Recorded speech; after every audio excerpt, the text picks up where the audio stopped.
guys ready to talk about the real Winnie the Pooh horror story?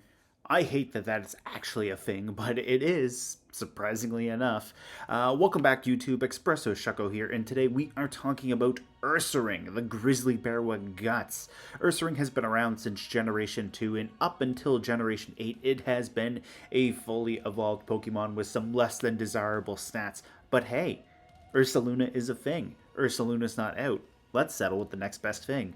Ursaring. This we can also use Eviolite too, even though Ursaluna currently isn't available, which, food for thought. So why am I talking about Ursaring? Well, I've been using it in raids, and it's been a lot of fun, so I figured, you know what, I kind of want to try it in battles at some point, so I figured we could talk about some ideas to think about what to go over with Ursaring here. Ursaring has Guts as one of its 3 abilities. Guts increases your attack by 50% if you have a status condition. If you're burned in particular, it ignores the drop from burn. It also gets Quick Feet, which we'll talk on that in a little bit. It also gets Unnerve, which there might be some potential there, but I don't know how I feel about it. So we're going to kind of focus more on Guts and Quick Feet today. So the main idea I was thinking, standard Flame Orb, we get our burn, we run Protect so that we can survive at least one turn to get our burn set off, and then we can go one of 2 ways with Ursaring. We can go with kind of like a speedy Tailwind Sweeper, or we can go with a Trick Room slow bulky attacker. So let's talk about Ursaring. As far as a faster Guts user goes, well, staple move right here is Facade. It doubles if you have a status condition. Naturally, we have Guts and Flame Orb to synergize to complete the holy trio right there. We go Terra Normal to get even more damage off of our Facade, because this is going to be a Wrecking Ball. Chances are Ursaring's not going to be lasting very long unless you have some really, really dedicated support for it. You could always bring screens. You could bring Aurora Veil if you're using a snow team, but basically what we want to do is we want to maximize Ursaring's power and then just make things explode. Or crumble, because this is a Wrecking Ball. We have high horsepower for some ground type coverage there. A lot of things like to go Terra Poison to get around fairy types if they're dark, or, Wo-Chien will go Terra Poison. Ting-Lu will go Terra Poison.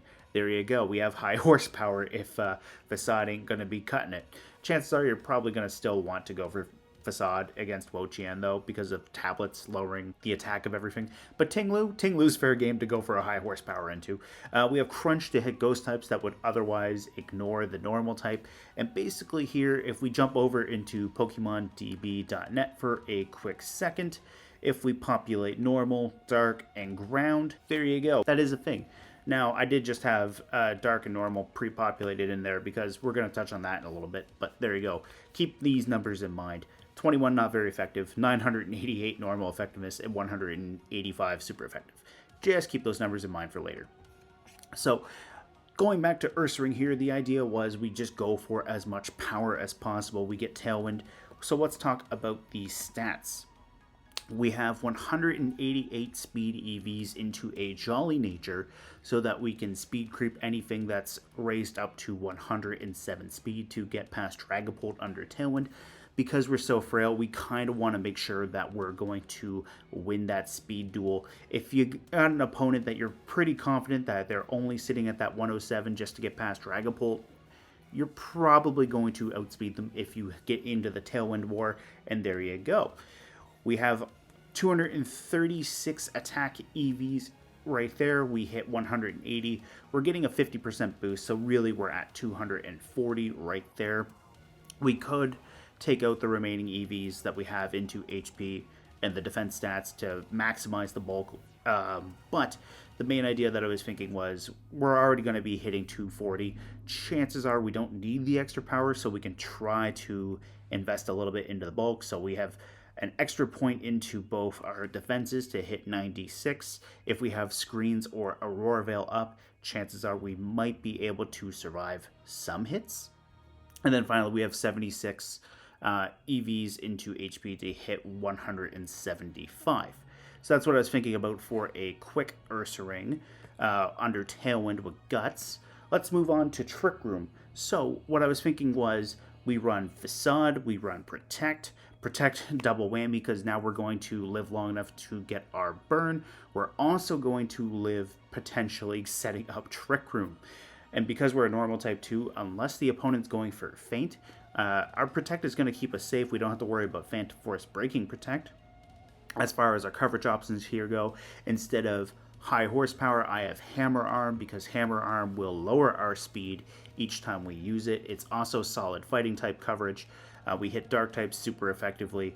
We have Crunch as well to hit the ghost types. Now keep in mind too, and this can apply to both the Trick Room set and the Tailwind set, we don't necessarily have to run that combination of moves. Ursaring, because it is a normal type that's been around since Generation 2, it gets a lot of coverage options. So what I was thinking here too was we could run either Ice Punch, we could run Fire Punch, we could run Thunder Punch. It gets play rough. So there you go. There's another means of hitting dark types. What else do we get? We get close combat if you don't want to lower your own speed. We get double edge if we just want to absolutely double up on the normal type damage and go for a massive wrecking ball of a move. We get earthquake there. We get gunk shot, which is poison type coverage. We get low kick. We get seed bomb. We get rock slide. Shadow Claw, we don't really care about as much because we do get the crunch.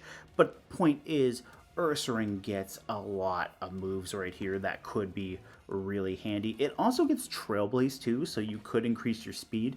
Probably better to run on the Tailwind set than the Trick Room set, obviously, because, you know, you kind of want to be slow on Trick Room. But it gets all of those moves, which could be really handy. We also get Metal Claw for a little bit of steel coverage, but it's Metal Claw. We get Night Slash, we get Payback, some more dark options. We get Rock Tomb to slow things down. Could be handy on the Tailwind set. So yeah, Ursaring just gets a plethora of coverage options there that you could run in both the Trick Room and Tailwind sets. So what I was thinking for this one is we try to maximize our bulk. We go almost full investment here. About 20 EVs into special defense just to try to live the odd hit here and there. And then we go max attack with a brave nature so that we're getting as slow as possible. We have 200 points right here. We're going to get our guts boost, so now we're going to be up to 300. So that is going to be what we're going to try to do with the Trick Room idea, is we're going to maximize our damage. We're going to be even more of a wrecking ball than the first set, and then we can just hit things really, really hard. Now let's move into the third set, Quick Feet. So instead of Flame Orb, we're going to run Toxic Orb, because unlike Guts, Quick Feet does not ignore the physical drop in damage output when you're burned. So because there's no item that can naturally paralyze you, we're going to settle for the next best thing and go for the Toxic Orb. So what I was thinking for this one is we go for Sword Stance. And hear me out. We're going to go Sword Stance, and then we're going to start trying to sweep with Facade. Now, we do put ourselves on a timer with the Toxic Orb, and we're going to hit things really hard. So here's the idea. We get our Sword Stance. We get Toxic. Now we get some speed right there. We're going to get a 50% boost. Trailblaze could kick in right here if we really wanted to. You don't necessarily need to run Protect. Why would you not run Protect, though? Because we're going to try to set up without actually relying on it. So what I was thinking was maybe we take Orfworm, populate that to level 50 right there, and we go Shedtail. So right there, Orfworm is relatively slow. It's 65 speed. Ironically, it's actually faster than Ursaring, but what we can do here is say we run a Relaxed or a Sassy Nature to lower our speed. We'll just switch this over to 0 IVs. So what I was thinking here is we try to get a relatively slow, bulky Orfworm. We go for our Shedtail.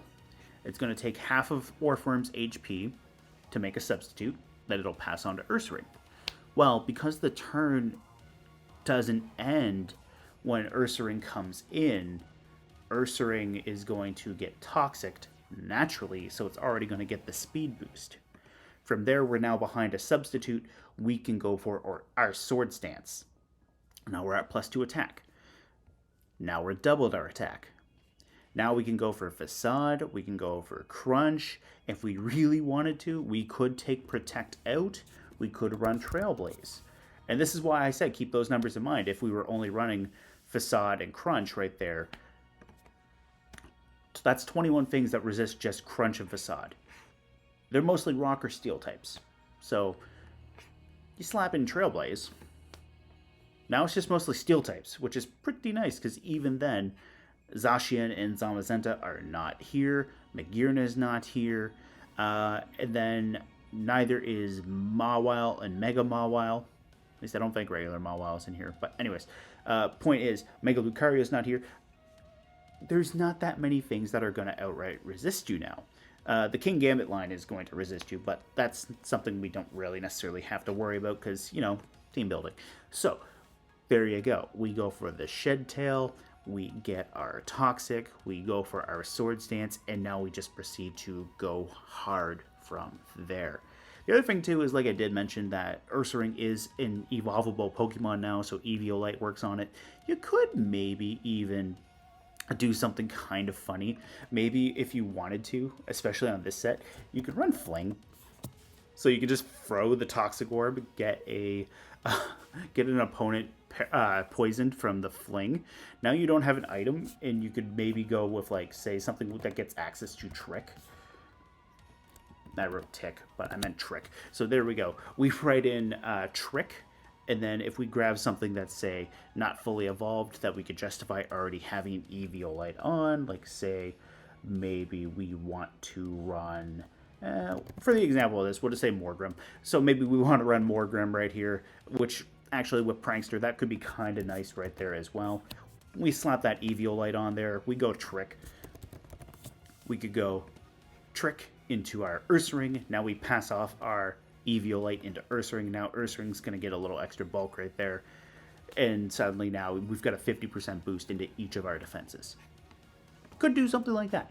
Symbiosis Mons are a thing too, where the minute your partner loses its item, Symbiosis just passes the item on. So we could go Florges.